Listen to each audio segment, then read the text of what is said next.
Hello बच्चों, आज का सेशन बहुत ज़्यादा इंपॉर्टेंट है उन सभी बच्चों के लिए जो क्लास 9th नवोदय विद्यालय का एग्जाम देने जा रहे हैं 8 फरवरी को। बच्चों आज हम लोग लाइट चैप्टर को कवर करेंगे और लाइट चैप्टर के बच्चे वो सारे क्वेश्चन करेंगे जो आपके एग्जाम में बच्चों पूछे जा चुके हैं। ठीक ना। आज के सेशन को कंप्लीट क्वेश्चन को एक एक बच्चे को देखना है और वीडियो को बच्चों जितना ज़्यादा हो सके शेयर करना है। अगर आप चैनल पर नए हो तो बच्चों चैनल को सब्सक्राइब कर लेना है। ठीक ना। तो चलिए देर ना करते हुए बच्चों आज की इस वीडियो को स्टार्ट करते हैं। जिनकी बच्चों को आज की क्लास का पीडीएफ चाहिए बच्चों, आप हमारे व्हाट्सएप ग्रुप को जुड़ सकते हैं या हमको पर्सनल मेरा नंबर है जो 9794229912, इस पर आप क्या कर सकते हैं बच्चों, व्हाट्सएप या हमको कॉल कर सकते हो। ठीक ना बच्चों। तो चलिए हम लोग आज की इस सेशन को स्टार्ट करते हैं।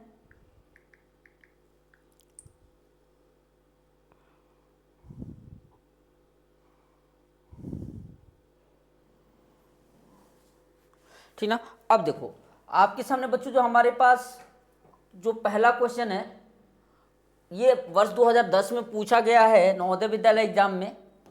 ठीक ना। और बोला गया लाइट ट्रेवल फास्टेस्ट इन। बच्चों जो लाइट होता है ना वो इलेक्ट्रोमैग्नेटिक वेव है। ये एक ऐसी वेव हो जिसे ट्रैवल होने के लिए नो मीडियम, कोई भी मीडियम नहीं चाहिए। तो बच्चों ये सबसे फास्टेस्ट किस में ट्रैवल करेगी? ऑप्शन नंबर ए मतलब वैक्यूम में।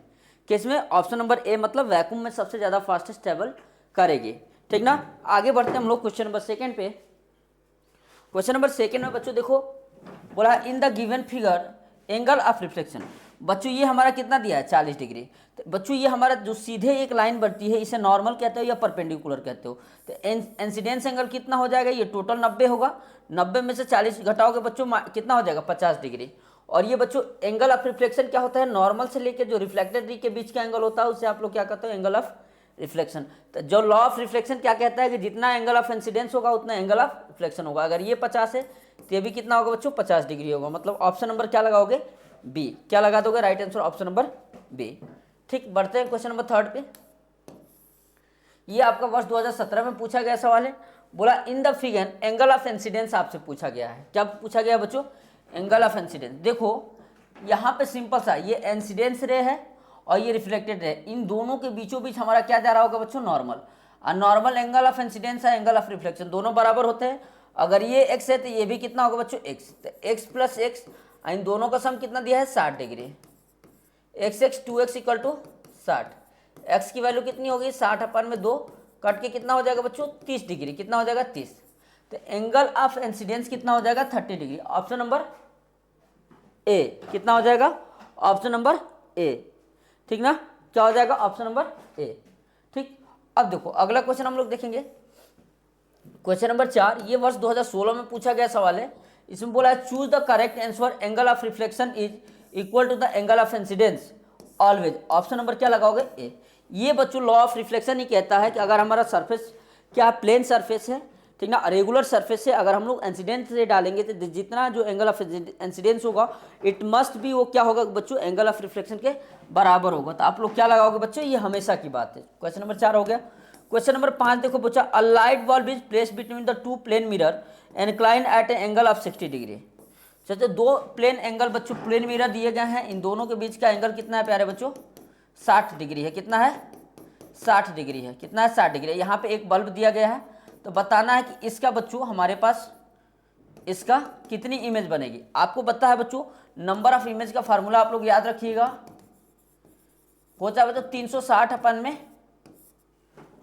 क्या होता है बच्चों? 360 अपन में थीटा। अगर ये इवन आता है तो हम लोग -1 कर देते हैं।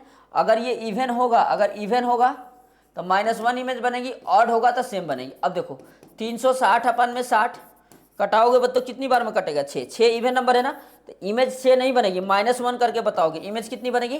5। तो राइट आंसर क्या हो जाएगा? Option number C. कभी भी जब भी आपको जब नंबर ऑफ इमेज निकालना होगा 360 अपन थीटा करोगे बच्चों, जब आप थीटा से 360 को कटाओगे तो अगर वो अंशुल ध्रुवे, ठीक ना, जब भी आप कटाओगे कटने के बाद अगर आपको क्या आता है? एक ऑड नंबर आता है तो लिख देना कितनी इमेज बनेगी। लेकिन इवन नंबर आएगा तो बच्चों क्या करोगे? -1 कर दोगे। जैसे अगर हमने 360 को 60 से कटाया 6 आया था, 6 में एक माइनस करके इमेज कितनी बनी हमारी? 5 बनी। कितनी बनी? इमेज हमारी कितनी बनी? 5 बनी। ठीक, आगे बढ़ते हैं क्वेश्चन नंबर 6 पे। बोला the number of image form by the two plane mirror incline at angle of angle depends on, देखो बच्चों दो एंगल, दो मिरर अगर हमने किसी भी एंगल पे रखा गया है तो उस पर जो नंबर ऑफ इमेज हरदम किस पे डिपेंड करती है बच्चों, देखो एंगल पे डिपेंड करती है, ना कि मिरर के शेप पे, ना तो मिरर के साइज पे, ना तो मिरर के थिकनेस पे। किस पे डिपेंड करेगी, the angle between the to mirror. Option number क्या लगाओगे, डी पे केवल। 2018 में पूछा गया सवाल है बच्चों, कब पूछा गया, 2018 में, ठीक ना।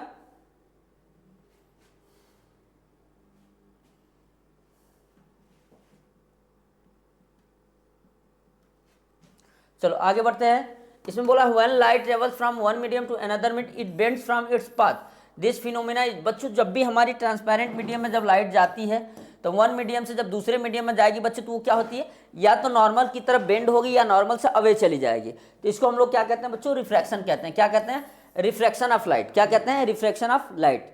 लाइट का किसी दूसरे मीडियम में बच्चों पास हो जाना, ये रिफ्रैक्शन कहलाता है। रिफ्लेक्शन क्या होता है, जिस मीडियम में लाइट आई है उसी मीडियम में रिफ्लेक्ट होकर चली गई, ठीक ना। तो आप लोग क्या लगाओगे, इसका right answer option number B. Snell's law always state that sine i equal to sine r, ठीक ना।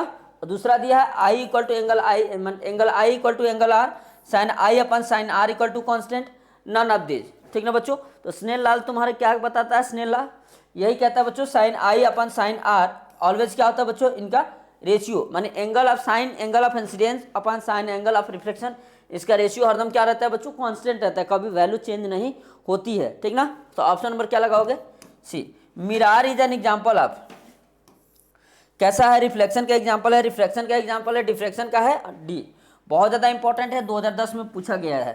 क्वेश्चन नंबर 9, ठीक ना, सारे बच्चे रिप्लाई करेंगे,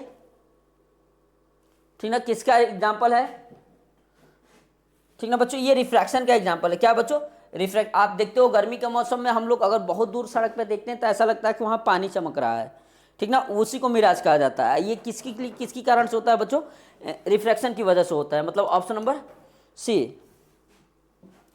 चलो आगे बढ़ते हैं हम लोग। ये बोला है the coin in the glass contain water seems to be raised at the bottom due to. बच्चों अगर हम लोग पानी भरा हुआ है, पानी भरे हुए गिलास में अगर हम लोग बच्चों नीचे अगर सिक्का रख देते हैं तो सिक्का हमें उस प्लेस पर ना दिख के कहीं और दिखता है। इसके पीछे बच्चों मेनली रीजन क्या होता है, रिफ्रैक्शन ऑफ लाइट। क्या होता है बच्चों, refraction of light. Refraction of light, पहला रिफ्रैक्शन दिया नहीं, स्प्रेडिंग नहीं, रिफ्रैक्शन। Option number B. 10 का क्या लगाओगे, ऑप्शन नंबर बी। चलो क्वेश्चन नंबर 11 देखो, बोला है the focal length of convex lens use of magnifying glass is. बच्चों मोर होता है, मच मोर होता है, लेस होता है, all of this. The focal length of convex lens use at the magnifying glass. जो बच्चों जो हमारे पास मैग्नीफाइंग ग्लास होता है, देखे होगे ज्योमेट्री बॉक्स में आता है, उसकी जो फोकल लेंथ के बारे में हमें क्या करना है, बताना है, ठीक ना। क्या होता है, बोला है ज़्यादा होता है, मच बहुत ज़्यादा होता है, लेस होता है। बच्चों इसका कोई लॉजिक यहाँ पे पर्टिकुलर दिया नहीं है, आप लोग बस याद रखोगे कि जो फोकल लेंथ होता है बच्चों वो ज़्यादा होता है। The image of an object from a concave lens is, कैसी इमेज बनाता है हमारा कनकेव लेंस। बच्चों एक बार हम लोग इस चैप्टर की बेसिक कंसेप्ट पढ़ेंगे, ठीक, लाइट चैप्टर का, जिसमें हम लोग एक एक बात को क्या करेंगे बच्चों, चर्चा करेंगे। यहाँ पे हमें किसकी कौन सा लेंस बताया बच्चों, कनकेव लेंस। कनकेव लेंस बच्चों क्या बनाता है, कैसी इमेज बनाता है, ये इन्होंने हमसे पूछा हुआ है, ठीक ना। पहले बच्चों ये हरदम स्मॉल बनाएगा, माने जो कन्वेक्स मिरर बनाता है वो हमारा कनकेव लेंस बनाता है, तो ये हरदम स्मॉल बनाएगा, आपको याद रखना है, ठीक ना। अब क्या बना, एपारेंट, ठीक ना, और इरेक्ट बनाएगा। एपारेंट मतलब वर्चुअल और इरेक्ट, ठीक ना। तो आपका देखो एपारेंट अपोजिट नहीं, इरेक्ट बनाएगा, एपारेंट अपोजिट नहीं, एपारेंट राइट बिग, बिग नहीं बनाएगा। तो ऑप्शन नंबर क्या होगा बच्चों, बी हो जाएगा। 12 का राइट आंसर क्या हो जाएगा, ऑप्शन नंबर बी। क्या हो जाएगा 12 का राइट आंसर बच्चों, ऑप्शन नंबर बी हो जाएगा, ठीक ना।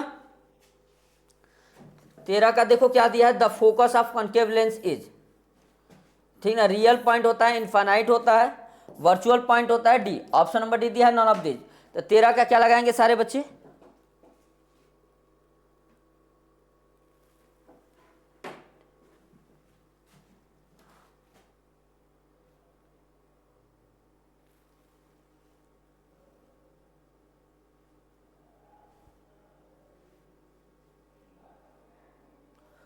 Focus of concave lens is,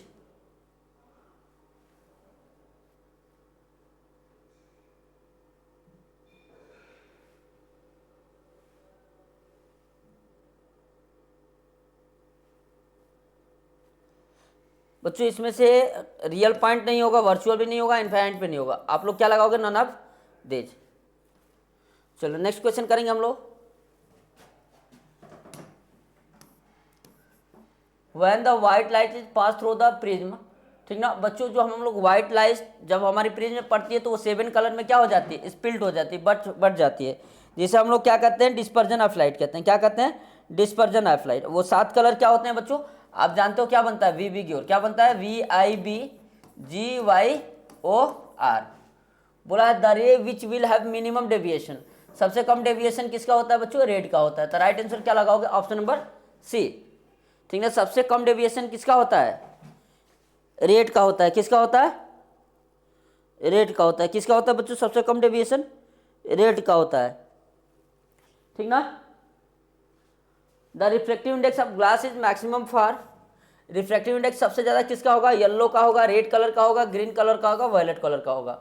बताओ सबसे ज्यादा रिफ्रैक्टिव इंडेक्स किसका होता है?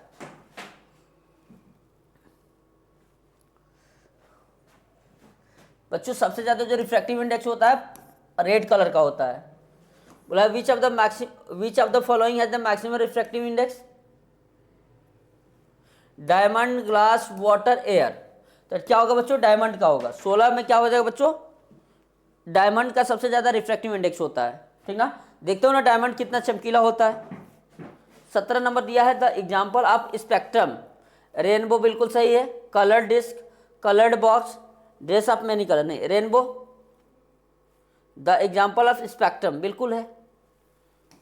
Question which of colour has the highest wavelength. बच्चों सबसे वेवलेंथ किसकी ज्यादा होती है? रेड की होती है। सबसे हाईएस्ट वेवलेंथ किसकी होती है? रेड कलर की होती है, ठीक है। क्वेश्चन नंबर 19 देखेंगे। चलो ये बोला the human I form the image of an object at its, ठीक ना। ह्यूमन आई में बच्चों किसी भी ऑब्जेक्ट की जो इमेज बनती है वो कहाँ बनती है? इन्होंने ये हमसे क्या है पूछा हुआ है, ठीक ना। बहुत ही इंपॉर्टेंट क्वेश्चन है और ये आपके एग्जाम में आया हुआ है क्वेश्चन। बच्चों जो हमारी ह्यूमन आई में जो इमेज बनती है वो प्यूपिल, आइरिस बच्चों कलर डिटेक्ट करता है। प्यूपिल जानते हो ना, आई साइज को कंट्रोल करता है। कॉर्निया का भी बच्चों ये हमारे सिलियरी मसल से जुड़ा होता है। लेकिन बच्चों हमारी इमेज कहाँ बनती है? रेटिना पर बनती है। Option number A, the coloured portion of eye. अभी हमने देखा था क्या होता है बच्चों? आइरिस का काम होता है। The twinkling of star is due to phenomena of refraction, ठीक ना बच्चों। हमारी तारे देखते हो ना, लिखता है कि बढ़ रहे हैं, बुझ रहे हैं, लाइट अप, ठीक ना, कभी लाइट अप हो रहे हैं, कहीं डाउन हो रहे हैं। ये मेनली वजह क्या होता है बच्चों? Reflection. In bright light the size of प्यूपिल, बच्चों क्या हो जाती है? जैसे हम लोग ब्राइट लाइट में आते हैं तो हमारे प्यूपिल का साइज क्या हो जाता है? डिक्रीज हो जाता है, ठीक ना। 22 का क्या लगा देंगे सारे लोग, ठीक ना, डिक्रीज हो जाता है। देखो 2015 में पूछा है, 2011 में पूछा है, 2018 में पूछा है। बच्चों एक एक क्वेश्चन को रट के जाना है, समझ के जाना है और जितना ज़्यादा से ज़्यादा हो सके बच्चों तक शेयर करना है, ताकि ज़्यादा से ज़्यादा बच्चे इस वीडियो को देखें और ज़्यादा से ज़्यादा बच्चे इसका फ़ायदा उठा सके, ठीक ना बच्चों। तो आज के लिए सिर्फ इतना ही। मिलते हैं कल एक नए वीडियो में बच्चों, जिसमें हम लोग लाइट चैप्टर का ही बेसिक कंसेप्ट को करेंगे, ठीक ना, क्योंकि बहुत ज़्यादा अच्छा चैप्टर है और इस चैप्टर से क्वेश्चन आने ही आने हैं, ठीक ना बच्चों। तब तक के लिए थैंक यू, जय हिंद।